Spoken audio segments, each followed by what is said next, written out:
I'll say like barriers, there's so many barriers for leaders. It takes work. It takes intentional pursuit because it's really easier often to stay busy and to add more to the schedule than it is to go to those uncomfortable places like Haley shared. So in my experience, I'd say a huge barrier is just busyness or thinking, I don't have time for it. I've got all these other important things that need to be done.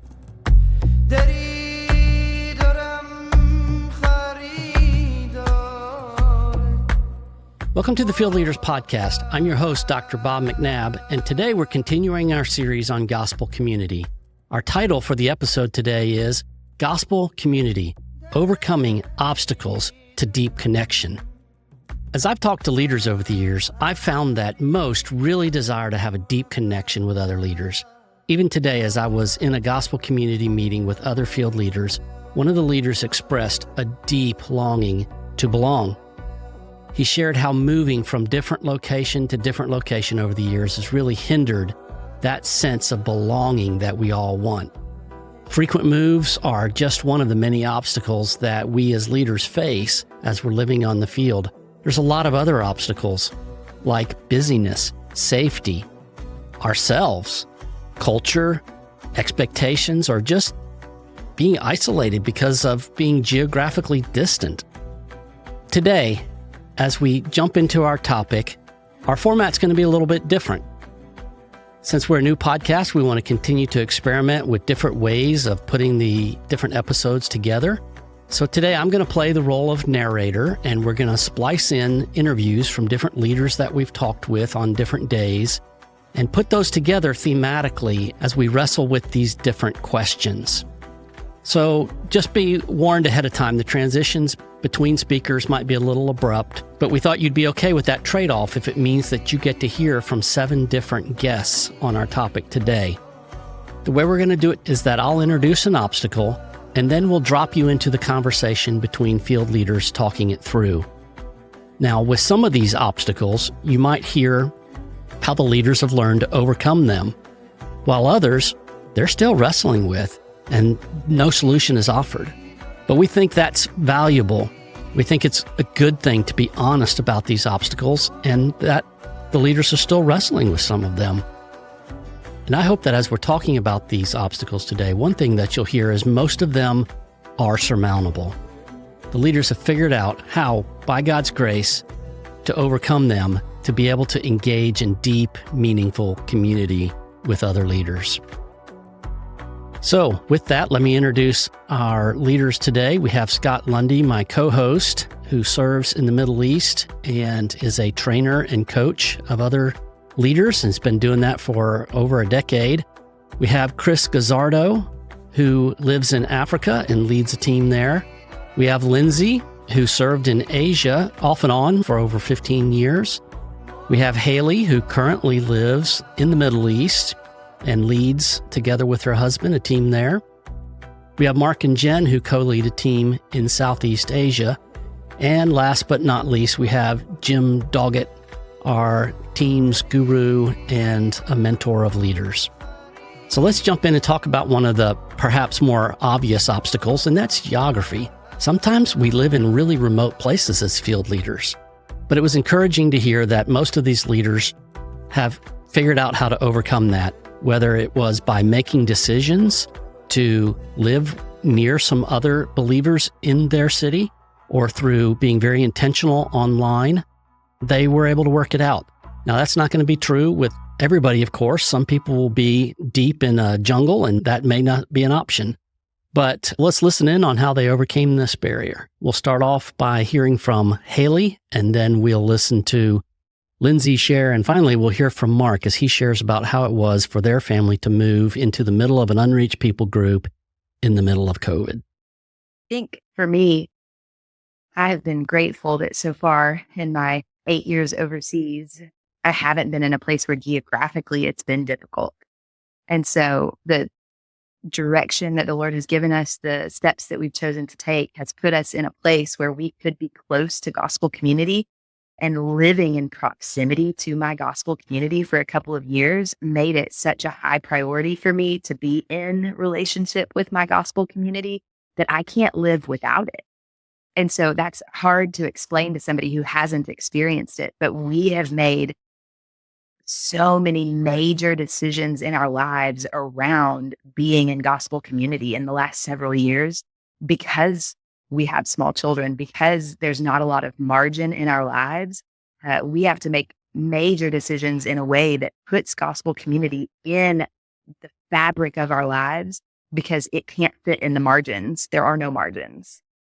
And I don't think I could have survived living in a bit of an unstable Middle Eastern country for the last several years and having 4 kids, 5 and under, without making those decisions to live in gospel community in an everyday sort of way.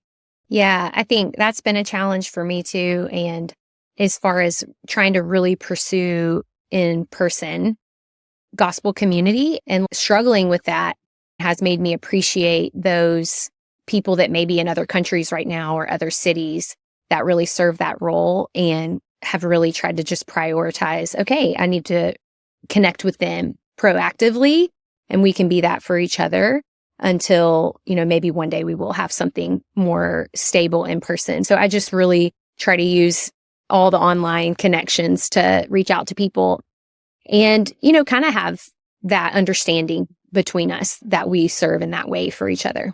Part of our story is that we really needed gospel community. And when we were on the field and going through something really hard, and we had some great relationships, we had some great team dynamics, but we learned through our own personal journey of suffering and going through hard things that now we will form our decisions in the future around those places where we can be vulnerable and experience Christ together. So instead of that being something that we kind of tacked on, but didn't necessarily prioritize and dig into, now our framework is that, hey, if we're going to move into a new ministry season, into something that's we might be asking the Lord to move in ministry, what we need is to prioritize those relationships where we experience the gospel. And so, I think our story with that, we realized we didn't have it and we suffered and we needed it. And part of that is, our own lack of experience and our own fault that we didn't pursue that. But now I think we've changed our framework. Yeah, thanks for sharing that, Lindsay. I know you guys had varied experiences. I remember there was a time when you lived in the far west region of your host country, and it was a very isolating time, and you had to really lean in to those online relationships. And I know there was a later time where you had those team relationships, you made those decisions, and all that's great to hear. I'm sensitive at the same time of the fact that we have some listeners who right now may be in some really isolated places and who may have some challenges to really connecting with others. And I know, Mark, you and your family moved into an unreached people group during COVID. What a time to do it. And I'd just love to hear what the Lord taught you through that time and how you guys dealt with that. Our experience with gospel community shifted a whole lot when we moved overseas. In our home country, we actually had a really rich spiritual community, gospel community, and there were a lot of voices that encouraged us in our faith and that spoke into what God was doing in our lives. And we could go to coffee shops and hear just testimony after testimony of what people were seeing God do around the world. And then all of a sudden we moved to an unreached context, and overnight the volume of those inspirational voices went away. And so it was a really radical shift for us in what we, I think at the time, really took for granted in gospel community. But also it was an invitation for the Lord in our lives from the Lord for us to follow him in establishing gospel community in a different context. And one of the analogies that helped us along the way was we're from Texas, and right before we moved overseas, there was a drought near our city for a couple of years, and trees started dying because the drought was so significant. And there was one piece of land that I was on, and it had a river going through it. And one of the things that I noticed is actually most of the trees that died on this property were actually trees that were planted closest to the river. And it was interesting because the trees that were planted closest to the river, I think that their roots didn't have to grow as deep because there was a local source of water that it could depend on. It's really stable. But when that source of water dried up, those roots didn't have anything else to draw from. And so those trees died. Whereas the trees that were actually furthest from the river are the trees that survived that drought, because I think their roots went deeper into the ground and were able to find water from the earth and didn't rely on a shallow source of water like the river. And I feel like that was a picture of us when we moved overseas, is that our roots in our home country were actually kind of shallow because the source of water was so proximate. But moving over here, it really caused us, it was I think an invitation from the Lord to allow our roots to sink deeper and to find new ways for gospel community to be formed and for spiritual inputs in our life to encourage us along the way. And so, it took years. It was a long process. It was a process that at times felt like very isolating. We felt very alone, but it really taught us how to allow our roots to go deeper into God's presence and experiencing His nearness in our lives, and to have the richness of having Him speak into our lives, having His presence in our lives really dove deeper into the presence of God. And also just experienced that when we did have time with other believers and we were around other people, their words and their example spoke volumes and really encouraged us. And so it really taught us not to take it for granted when we were around other believers, but to really soak in and savor those times so that we could experience gospel community again. And so it probably took 6 or 7 years and for us to really feel like we were part of a community, to feel known, to feel like the people around us were speaking into our life in a way that was informed, in a way that was, really intentional. But that journey's been worth it because we feel like our roots have gone deeper and the gospel community is more rich and more satisfying because of this transition overseas. That's good stuff. I'm thankful for the insights that God has given Haley, Lindsay, and Mark. And now I'd like for us to turn our attention to what I believe is probably right there at number one for the largest barrier to experiencing meaningful gospel community, and that is busyness. We can get so busy that we don't make the time to invest with other people.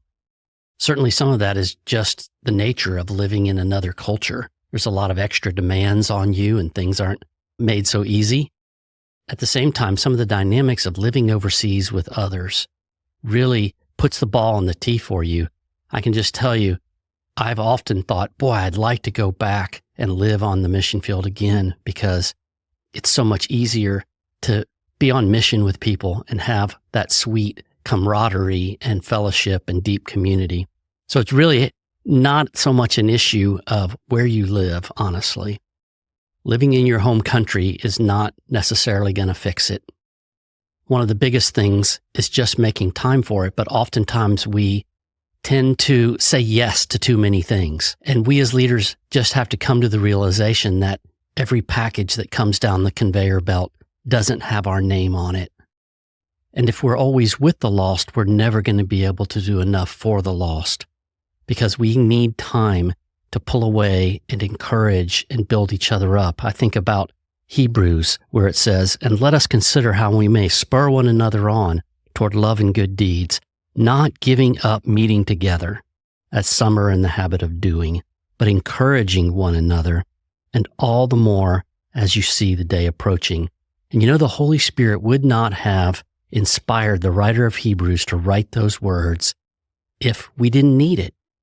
We absolutely need that time together. So let's listen now to some of our friends share about their observations about busyness and maybe some solutions of how they've dealt with it.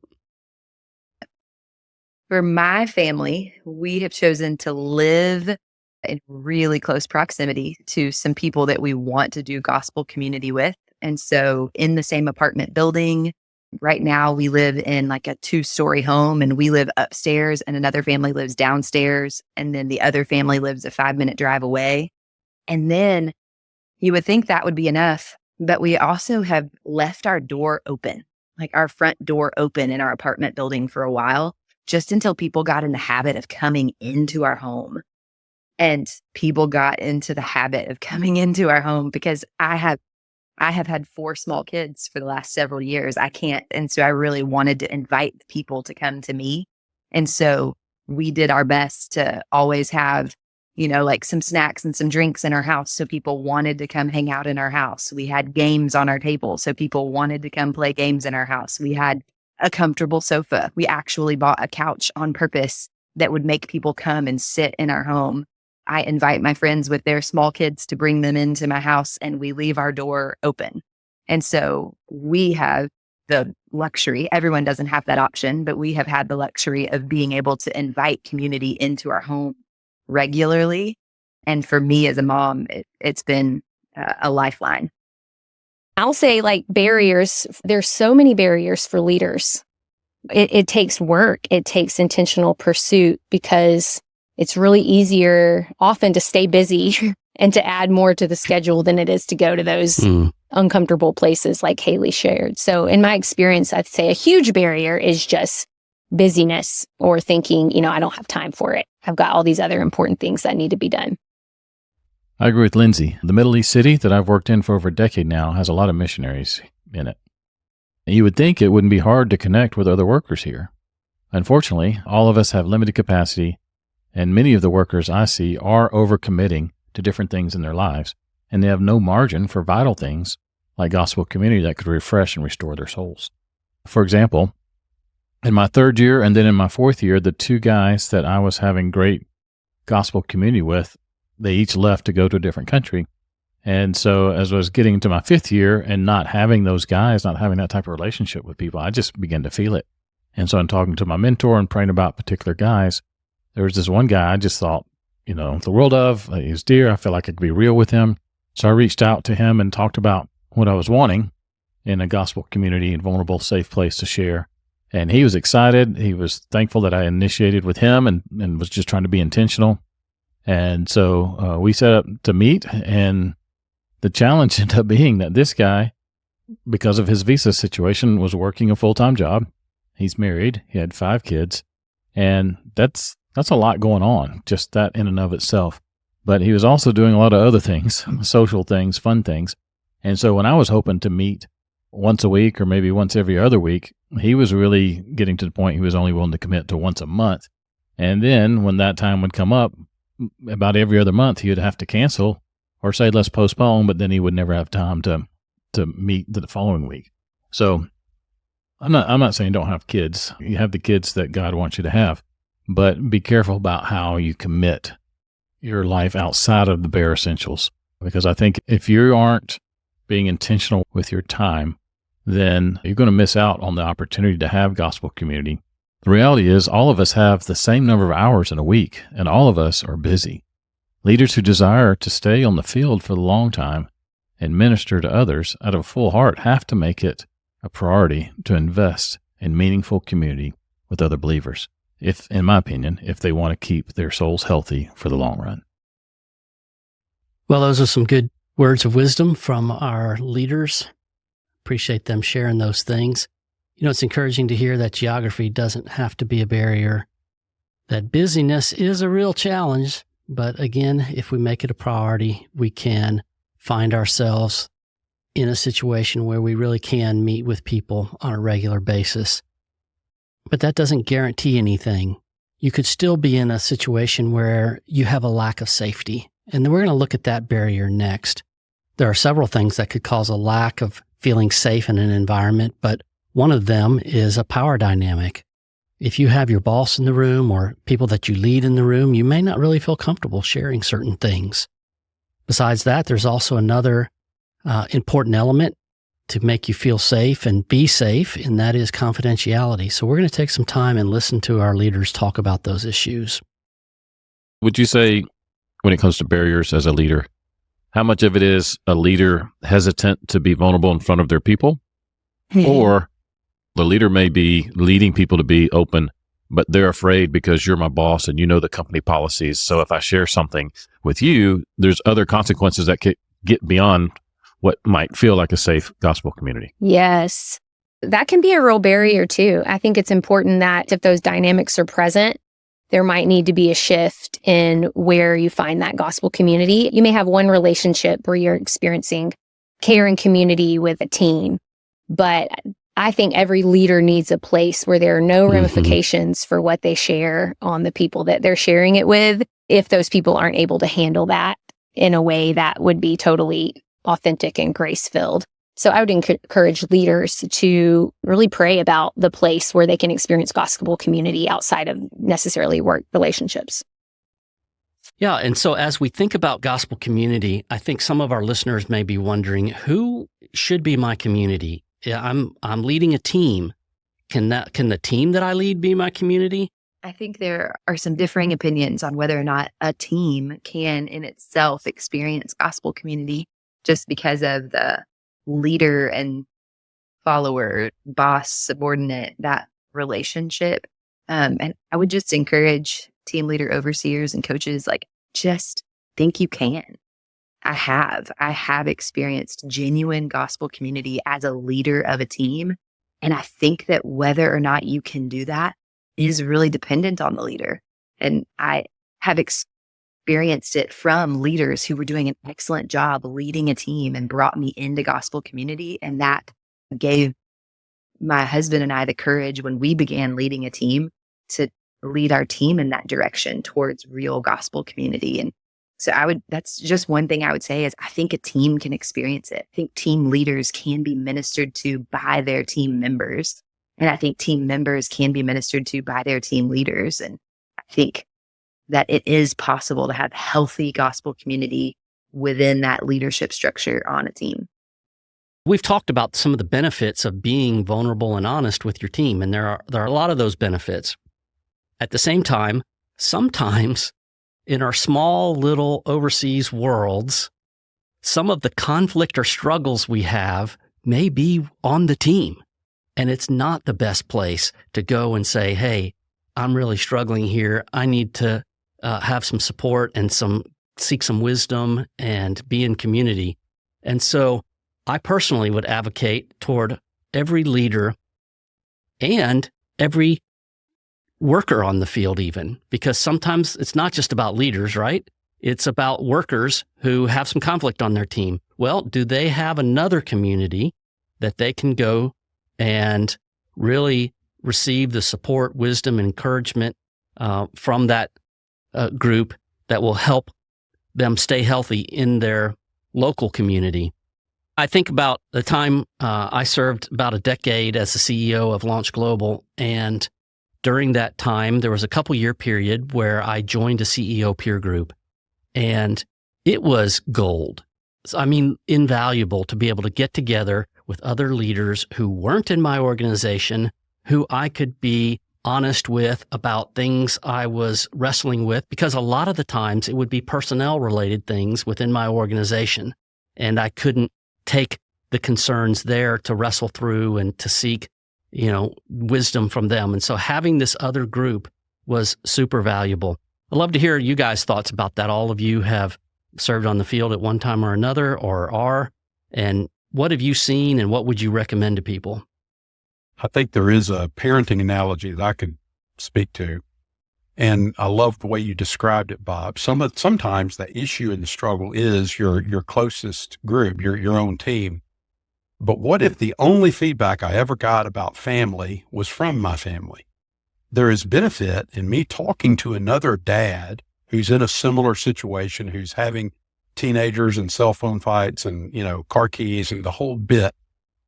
There is something that I can gain from engaging someone else honestly and authentically about where they are and where I am that is helpful to my leadership of my family. If I try to have a conversation about car keys or cell phones with my teenagers, that might be less productive. I hope it don't sound like I'm treating my team pedantically, that they're somehow teenagers. I'm not saying that, but that just to provide a context, a metaphor, if you will, that sometimes what is best for my leadership in this context is to engage with some others who are in similar context. And of course, it helps if I do it with people who I have a relationship with, I trust them, and we've established some type of ground rules with one another. And I'm not trying to overcomplicate it, but I benefit from having a conversation with another dad, and my children benefit, And as I've led people, being the leader and trying to create gospel community, it's almost as if I am Yeah, as the leader, I feel a different level of responsibility, and my goals are a little different if I'm trying to get everybody else to open up.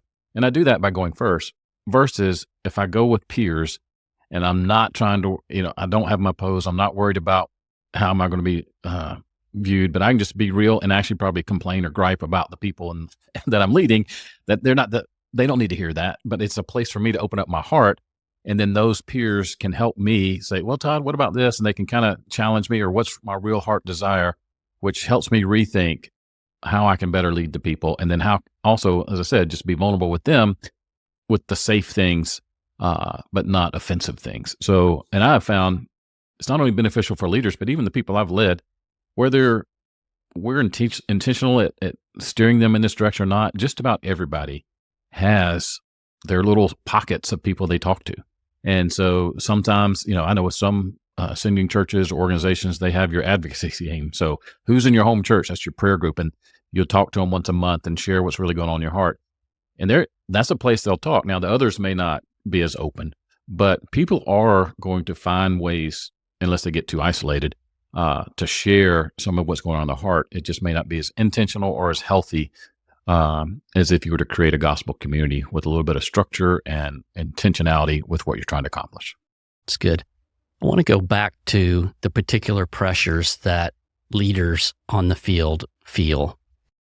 Because the stakes are so high, you might get sent home, and then these people, your world is compressed. Your relationships are so much fewer that they become more intense, and there's so much more involved, right? Yes. So when we start talking about gospel community and wanting a place that's safe, in what circumstances would you encourage someone to go outside of their organization to seek gospel community? That's a great question, Bob. So let me lead with a recommendation about where your gospel communities exist and then what to take to each one. Okay.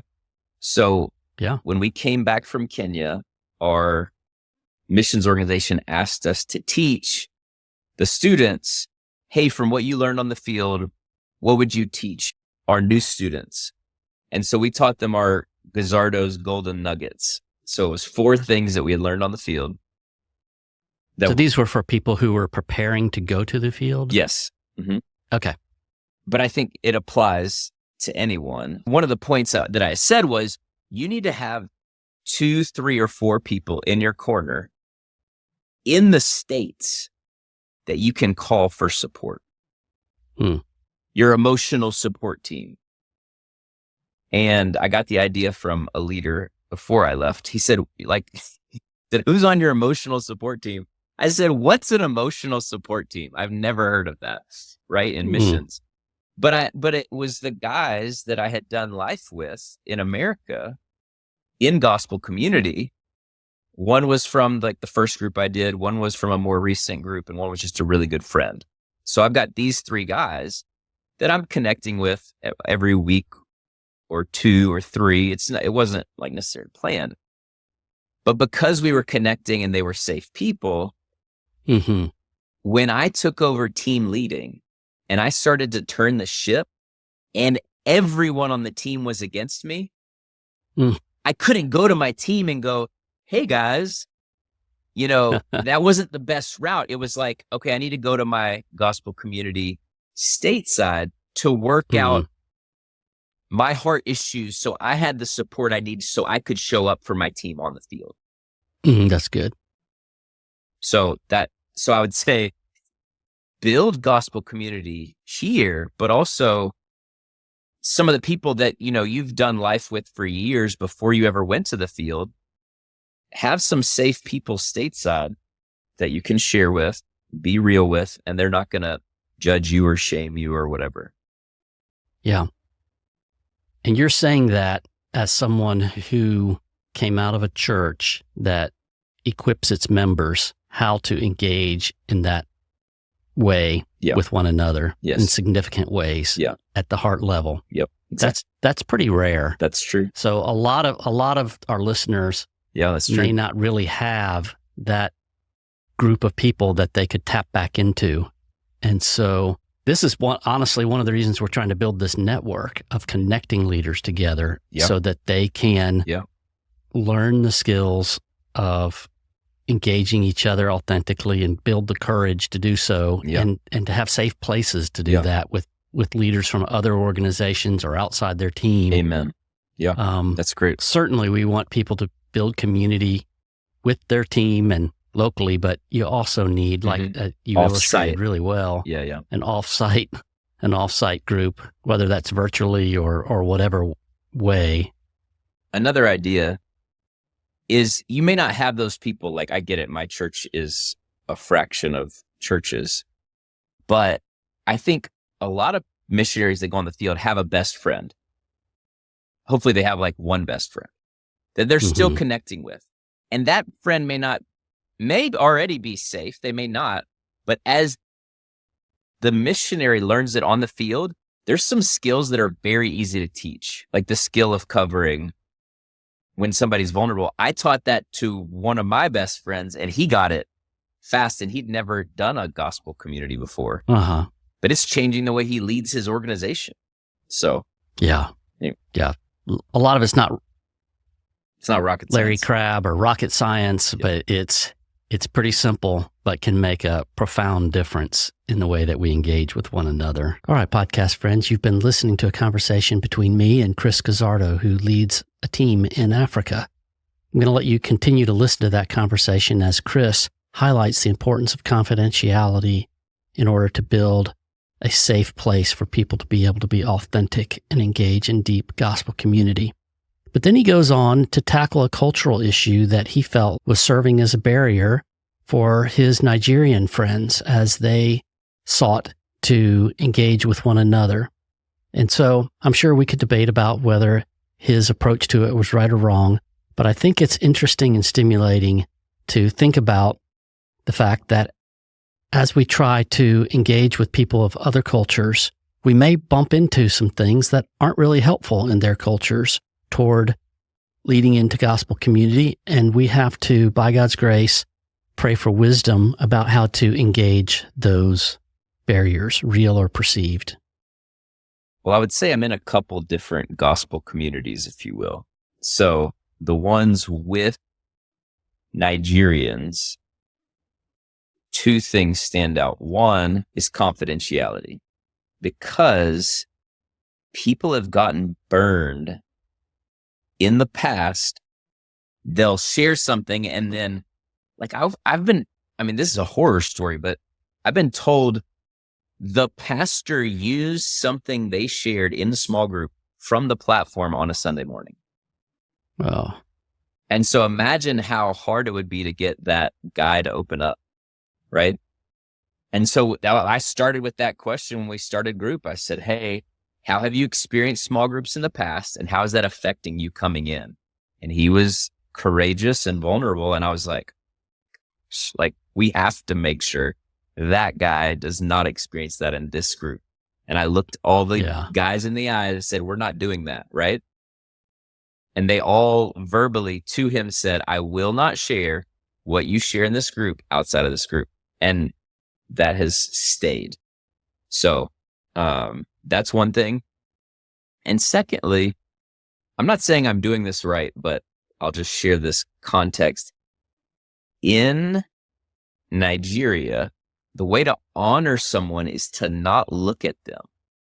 So as they're sharing hearts, they're looking away from the person on purpose.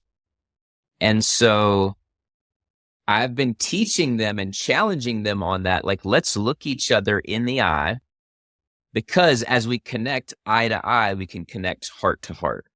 And it's taken some time, but as they've done it, initially it's awkward, like, for sure. And we're able to just name that. But then over time, I'm watching them connect deeper because they're able to, look at each other. Yeah. How do you not change culture? How do you honor the culture and yet introduce something like that, a change like that? Yeah. So the first time I wasn't aware, I'm like watching them not look at each other, and I'm going, what's happening? And so first it had to click for me. And then I asked, is this culture? And they're like, yeah. And I said, I get that culturally, this is how you honor each other.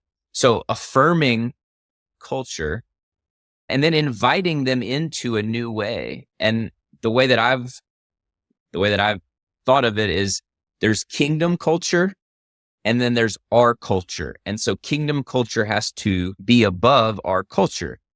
But I don't think looking somebody in the eye is necessarily kingdom culture or like better or worse versus like Sermon on the Mount. That's kingdom culture. It doesn't matter what your culture is. You actually have to align with the kingdom of God. Right. Right. But this is like, I think this is almost like a skill thing. And so I invited them into trying it and then seeing how it went. And it went well and it's continuing to go well. If it went terrible, I probably would have dropped it. But I think it's been an upgrade. Yeah.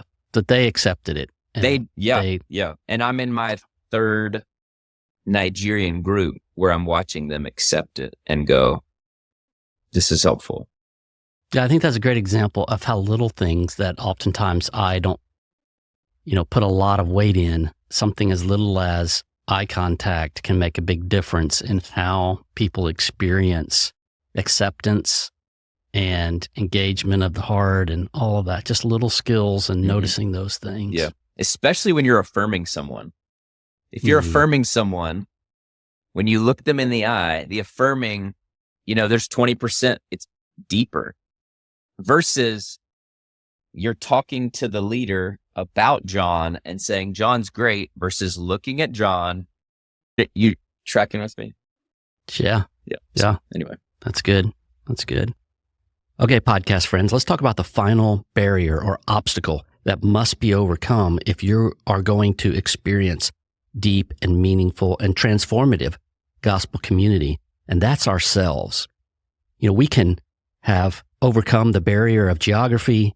We can have made it a priority to spend time in community with one another. We can have worked it out so that we are in a safe environment. There's no power dynamics and we're convinced everybody will keep things confidential. But if we don't open up ourselves, if we are trapped behind what we sometimes call a pose or a false self or a protective strategy, where we're just not willing to be vulnerable, then we'll be walled off from the type of meaningful, transformative community that we could be a part of. And honestly, that's a shame. Just this morning, I received a text from a leader of one of the gospel communities that we currently have going on. He just wanted to share what was happening. So he was forwarding to me one of the texts that he received, and it said, "Hey man, that was a powerful time last night for me. Thanks to everyone for your vulnerability and kindness toward one another. It was easy to see the power of the gospel among us." And that's God's desire for all of us, that we would regularly experience the power of the gospel when we get together. And just a reminder, when I say power of the gospel, I'm talking about Jesus. Jesus said, "When 2 or 3 come together in my name, there I am among them." Boy, it just gives chills down my spine to think about that, getting together in a community and experiencing Jesus being very present with you. Amazing that we have that privilege. Let's listen to these leaders now talk about the barriers of their own closed hearts, their own protective strategies, their own, just the way that they needed to get past that in order to experience the kind of community that God wants all of us to experience. There are many challenges, but I actually think, and as you asked the question, the first thing that popped in my head was myself.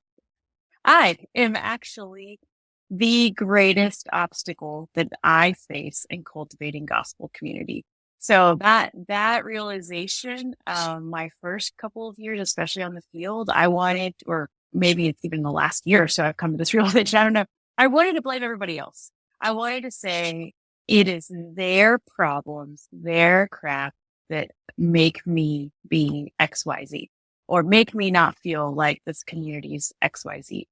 And Mark's always really great at telling me, but you're the leader. You get to be a part of building this. And I'm like, no, but it's these people, So I think I've had to come face to face with the reality. It's actually me. I am my biggest obstacle to it because of whatever baggage I bring into relationships, whatever sin I bring into relationships, perspectives that isn't healthy.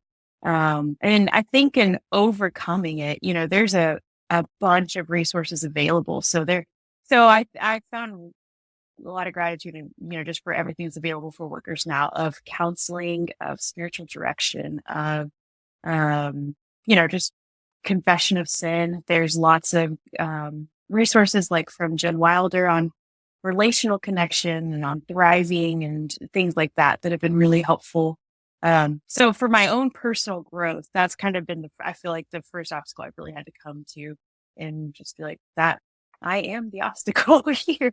And working through those things has allowed me to have deeper connection. Our family lives in a capital city that serves as a hub city for our region and is a place where people can enter the country and learn language. And so we've had the opportunity to impact and to see a lot of people enter our region and watch some people who really thrive and who get connected and engaged with gospel community and others who have struggled with that.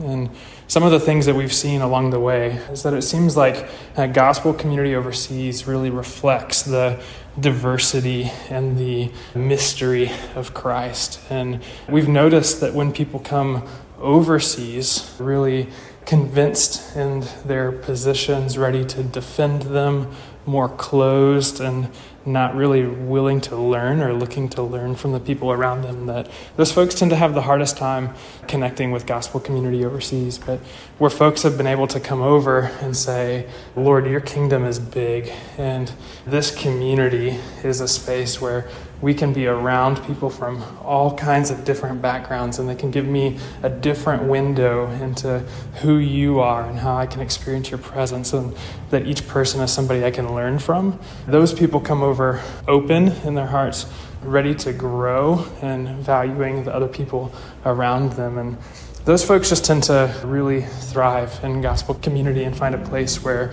they really can grow in their own faith. They can be connected with others. And so it really makes me sad that people come over here and really miss out on just that multifaceted wisdom of Christ and his church when they come over close to the body of Christ around them. And so I would just encourage people as they transition overseas, or if they're already overseas, they can look with new eyes at the people around them and say, what might I be able to learn about God and his kingdom through the people that are around me that might help expand my box of understanding or my shelf for who he is and the way he moves in the world. And I think that when we learn more about God through others, it ties our hearts together with them and deepens our relationship in our gospel community.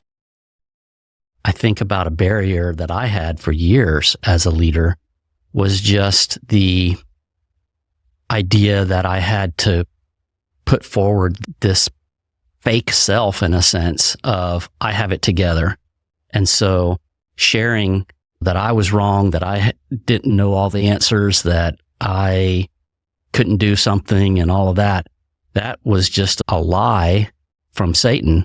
And eventually, when I got into a group that helped speak into these issues and help expose some of those things, I learned that no, actually, people will rally around you when you're honest and vulnerable and admit your limitations. And that was just so transformative for me. So the biggest barrier that I think I've had over the years as a leader was an internal barrier.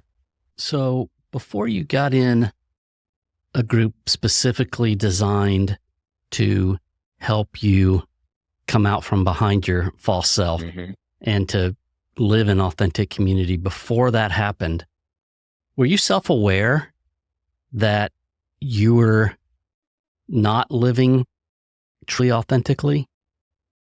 I thought I was living truly authentically, but I don't think I was aware of that mask I was living behind. It was just so normal. It had become so normative that I don't think I was aware of it. Right. I think that was my experience as well. And I think probably that of our listeners. I think some of them think, I'm good. I don't, Sure. I'm in a good place. I don't really need to grow in that area. But it's one of those situations where you don't know what you don't know, and getting into a group and some curriculum that will specifically help you examine yourself and learn and grow in that area. For me was, I'd been in ministry for over 30 years. And before I really kind of discovered the mask that I was putting up of, hey, I have it all together. Yeah. And really getting to a point where I felt free to drop that. Wow. And seeing the benefits of dropping that. Yeah. And the impact it made. Well, podcast friends, I hope our discussion of barriers to gospel communities has been helpful. That'll do it for us today. Make sure you join us next time for our discussion of gospel community, 6 essential elements. That's going to be a great episode because we're going to look at these 6 essential elements and then provide you with an evaluation worksheet that you can use to evaluate your own experience of gospel community and think through some steps that might improve it. If we could be of any help to you in getting into a gospel community, go to our webpage on the Missio Nexus website and let us know. Don't forget to like and subscribe, and please let your friends know about the podcast.